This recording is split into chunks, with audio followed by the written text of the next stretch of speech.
Good morning বন্ধুরা, তোমরা সকলে কেমন আছো? আশা করি ভালো আছো। তো দেখো, আরও একটি নতুন ভিডিও নিয়ে চলে এলাম তোমাদের সামনে। আশা করি ভালো লাগবে। তো দেখো, আজকে সকাল সকাল আমি জলের পাইপ দিয়ে জল দেওয়া শুরু করে দিয়েছি।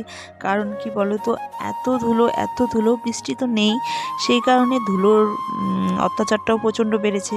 তো গাছগুলো তো এত ধুলো হয়েছে না, ফুলও ফুটতে ভালো করে পারছে না। সেই কারণে আমি ভাবছি যে চারিপাশে জলও ছিটাবো আর গাছটাকে সুন্দর করে ভিজিয়ে দিব। তো দেখো, যেই বলা সেই কাজ, তো সেটাই করছি। গাছগুলোকে সুন্দর করে জল দিচ্ছি, মানে ধুয়ে দিচ্ছি পরিষ্কার করে, ধুলোটা যাতে ধুয়ে যায়। আর এদিকে দেখো, মেয়ে এখানে পড়তে বসেছে। এই জানলাটা দিয়ে না খুব সুন্দর রৌদ্র যায়। তো মেয়েকে বললাম যে তুমি এই ছোট বিছানায় পড়তে বসো, আর দেখো পিছন থেকে শয়তানি করছে। তো এই যে এখানে অনেক কটা চারা গাছ লাগিয়েছি, তো এই পিছনটা তো জল দিয়ে দিলাম। সকাল বিকাল দুবেলা যদি জল দেওয়া যায় না এই শুকনোর দিনে, তো সুন্দর গাছগুলো বেড়ে ওঠে। তারপর দেখো, এদিকে ফুল গাছগুলো না গোড়াগুলো মাটিটা বসে গেছে, তাই ভাবলাম একটু খুঁড়ে খুঁড়ে দিই, তাহলে সুন্দর জলটা ভিতরে ঢুকবে আর গাছটা সুন্দর পুষ্টি মানে গ্রোথ হবে। সেই কারণে এটাকে খুঁচিয়ে দিচ্ছিলাম। একটা কাঠি পেয়েছিলাম সামনে, সেই কাঠি দিয়ে।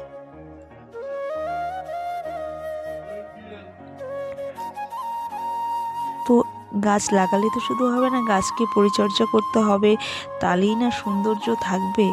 সত্যি গাছ যেমন, গাছেরও প্রাণ রয়েছে। মানুষকে, একটা বাচ্চাকে যেভাবে আমরা যত্ন করি, গাছকেও যদি আমরা সেভাবে যত্ন করি, সত্যি গাছটাও খুব সুন্দর বেড়ে উঠবে, ফল ফুল সবই সুন্দর হবে। সেটাই তো, গাছের অপর নাম তো প্রাণ, জলের অপর নাম জীবন। কথাই আছে, গাছ লাগাও প্রাণ বাঁচাও। আর ফুল দেখো, ফুল গাছ লাগালে যেমন মনও ভালো থাকে, আর বাড়ির সৌন্দর্যটাও সত্যি খুব সুন্দর বেড়ে যায়।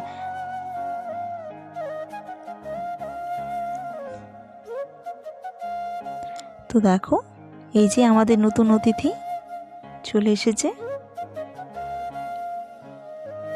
তো এই হচ্ছে আমাদের পুচকি সোনা। দেখছো? ও সোনা, তোমাকে কে কে দেখছে? বলো আছো আছো আছো আছো আছো, দেখো দেখো, আছো আছো, আমার সোনাটা দেখছো? তুমি দেখছো? এটা কে? এটা কে? কে এটা? তো দেখছো? তো এটা আমার ভাসুরের ছেলে। তো আমাদেরও সোনা, আমাদেরও ছেলে। তো এই যে দেখো, তারপর বাড়িঘর তো অগোছালো হয়ে রয়েছে। এই যে কম্পিউটার টেবিলটা একটু মানে ঠিকঠাক করা হচ্ছে, তো তারগুলো ঢুকানোর জন্য। তো দাদা কাজ করছে, আর সমস্ত জিনিস অগোছালো হয়ে রয়েছে, এগুলোকে সারতে হবে। ঘর নোংরা থাকলে না আমার মাথা গরম হয়ে যায়। যাই হোক, কিছু করার নেই, করতে হবে, পরে আবার গুছোতে হবে। তো এখানে কাজ চলছে। আর এদিকে তো আমার শরীর ভালো নেই। তো এই যে দেখো, মা এসেছে। তো মা তো অনেক দিনই আছে, কিছুদিন থাকবে। মার শরীরটা তেমন একটা ভালো নেই। তো মা এখানে পেঁয়াজ রসুন কাটাকাটি করছে, মাংস এনেছে। এই যে আমার তো শরীর ভালো না, সারাদিনই শুয়েছিলাম। তো এখন আবার বর নিয়ে এসেছে মাংস, তো মাংসটাকে ধুয়ে নিলাম, রান্না করবো, রান্নার পরে খাওয়া দাওয়া হবে, সবটাই দেখতে পারবে। তো এই যে দেখো, অটাইমে মাংস এনেছে। এদিকে তো তোমাদের দেখালাম বাড়িঘরের পরিস্থিতি, উঠোনের পরিস্থিতি। তো এখানে অনেকটা মাংস এনেছে। এই যে বনলেস টুকরোগুলোকে আলাদা করে রেখে দিয়েছে, এটা ম্যারিনেট করে এটাকে পকোড়ার জন্য বা চিলি চিকেন করার জন্য রেখে দেব। তো এই যে মাংস ধুয়ে কেটে বেছে রান্না বসিয়ে দিয়েছি। এদিকে আলুগুলো ভেজে রেখেছি। আর ওই মাংসটা তো আমি আলাদা এখনই আর কি ম্যারিনেট করে রেখে দিই ফ্রিজে। এখন আর করছি না, পরে করব। গোলমরিচ আর লবণ আর মাংসতে যেই মশলাটা দিয়েছি, সেই মশলা থেকে কিছুটা রেখে দিয়েছি, সেই মশলাটা দিয়ে আর গোলমরিচ আর লবণ দিয়ে এটা ম্যারিনেট করে রেখে দিব। তো এই যে আলুটাও ভাজা রয়েছে, এটা মাংসে চলে যাবে।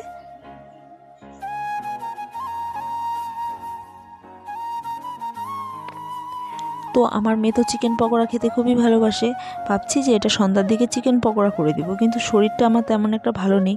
যদি শরীরটা ভালো লাগে তাহলে আবার এটাকে সন্ধ্যার দিকে পকোড়া বানিয়ে দিব, আর যদি ভালো না লাগে তো এটা রয়েই যাবে। যেদিন শরীর ঠিক হবে সেদিন করব। প্রচণ্ডই শরীর খারাপ, এতটাই ঠান্ডা লেগেছে। আর শরীরটা না ভিতর থেকে খুবই উইক উইক মনে হচ্ছে, আর জ্বর জ্বরও লাগছে।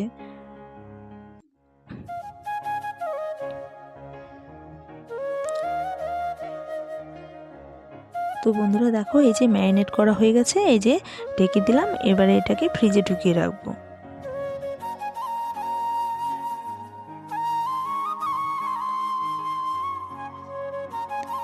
তারপর তো রান্না হয়ে গেছে। এই যে মেয়েকে আর বরকে খেতে দিয়ে দিয়েছি। মেয়ে একা একা খেতে পারবে না, খেতে পারে না,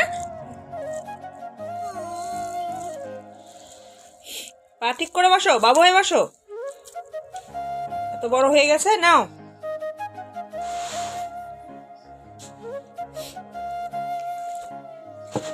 বাইরে কোথাও গেলে বান্ধবীদের সাথে ছাড়া আমাদের মানে মা বাবার সাথে বসবে না, মানে নিমন্ত্রণ থাকলে। আর বাড়িতে থাকলে ও নিজে নিজে খেতে একা পারবে না, খেতে তখন হয়। ওর বায়না আমি ধরতে পারবো না, আমি খেতে পারবো না, তুমি আমাকে খাইয়ে দাও। তো এতটা কাজের ব্যস্ততার মধ্যেও তখন ওকে আমার খাইয়ে দিতে মাংসটা কেমন হয়। হয়েছে? গুড, ভালো হয়েছে, হেভি নাইস। ও আচ্ছা, ঠিক আছে, কেন? তো তারপর দেখো সন্ধ্যার দিকে আবার দুধ বসিয়েছি। আমার মেয়ে ঘুমিয়ে রয়েছে, ও ঘুম থেকে উঠবে, ওকে দুধ দিব। তো দুধটাকে জাল করে নিই। শোনা, এই যে উঠে যাও। এদিকে তুমি আজকে টিউশন গেলে না, কেন গেলে না? কেন গেলে না? এই যে নাও, দুধ নিয়ে এসেছি, দুধটা খেয়ে নাও। এটা একটু ঠান্ডা হোক, তারপর তুমি খেয়ে নিও। হ্যাঁ, আসো, টিভির ঘরে আসো, দিদন আছে। যাও, চলো। আচ্ছা, সন্ধ্যার দিকে না একটু চা না খেলে না ভালো লাগে না। চা খেতে হবে, কড়া চা, একটু লিকার দিয়ে, দারুণ লাগে, মানে সব টেনশনই দূর হয়ে যায়। তো এই যে চা পাতা দিয়ে দিয়েছি, এবারে দুধটা দিয়ে দিব।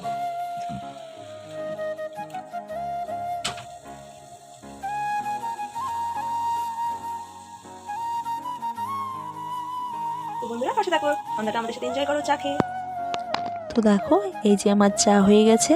তোমাদের দুধ চা খেতে কার কার ভালো লাগে বলো তো? আমার তো মানে সকাল আর বিকালের দিকটাতে দুধ চা খুবই ভালো লাগে, মাঝখানে না হলেও চলে। দুধ চা খেতে জানি অনেকেই খায় না, অনেক সমস্যা হয় দুধ চা খেলে, কিন্তু আমার কিছু সমস্যা হয় না সত্যি। আর র চাটা না তেমন একটা আমার কাছে ভালো লাগে না। তো দেখো চা খেয়ে নিলাম। তারপরে মেয়ে বায়না আমি মাংস খাবো। ও মাংস হলে না মানে ভালো, ভাতটাও ভালো খায়, আর ঝামেলা তো করেই না। অন্য সময় যেমন একটা ঝামেলা করে, বা মাংস হলে তেমন একটা ঝামেলা করে না। তো মাংস খাবে, সেই কারণে মাংস দিয়ে দিলাম ওকে একটু। দুটো নিমন্ত্রণ চলে এসেছে। যাই হোক, নিমন্ত্রণ কার্ডগুলো দেখিনি। এই যে এটা চলে এসেছে নিমন্ত্রণ কার্ড। নিমন্ত্রণ কার্ডটা খুব সুন্দর হয়েছে। হ্যাঁ, তো এই যে প্রথমেই বধূবরণ, তারপরে এখানে একটা ওম, তারপরে নাম রয়েছে রাজারাম পম্পা। তো এটা ছেলের বিয়ে, আমাদের নিমন্ত্রণটা ছেলের বাড়ির তরফ থেকেই আর কি। তো চলো দেখিনি। এই যে এটা হচ্ছে বিয়ের কার্ড। তো দেখি বিয়ের কার্ডটা কি এসেছে। নিমন্ত্রণ পেতে ভালোই লাগে, কিন্তু নিমন্ত্রণ পেতে ভালো লাগে, যেতে ভালো লাগে না। তো দেখি এখানে পাত্রপক্ষ কল্যাণীয় রাজারাম মণ্ডল, দ্বিতীয় পুত্র, পিতা শ্রীমতী স্বর্গীয় ছানু মণ্ডল, মাতা শ্রীমতী কি লিখেছে এটা, মাতা শ্রীমতী আমা মণ্ডল, পূর্ব বজ্রাজোত দুর্গা মন্দির, পোস্ট বজ্রাজোত থানা, পরিবারী, জেলা দার্জিলিং, পিন নাম্বার এটা দেখা আছে। তো এই যে নিমন্ত্রণ অধিবাস, এটা আমাদের যে নিমন্ত্রণ সেটা হচ্ছে প্রীতি ভোজ। তো 22 ফাল্গুন 14 ইংরেজি 6/3/2024 বুধবার, স্থান নিজ বাসভবন, সন্ধ্যা হইতে। তো দেখা যাক, তো নিমন্ত্রণ পেয়েছি, যেতে তো হবেই, অবশ্যই যাবো। তো তার আগে তোমাদেরকে নিমন্ত্রণ কার্ডটা দেখিয়ে দিলাম। নিমন্ত্রণ কার্ডটা দুটো নিমন্ত্রণ কার্ড এসেছে, একটা আমার ভাসুরদের জন্য, একটা আমাদের জন্য। তো এখানে দুটো নিমন্ত্রণ কার্ড রয়েছে। তো যেদিন যাবো সেদিন তো অবশ্যই দেখো যে মেয়ে মাংস খাচ্ছে, ওর তারপর করতে বসবে। তো বন্ধুরা ভালো থেকো, বাই বাই, গুড নাইট।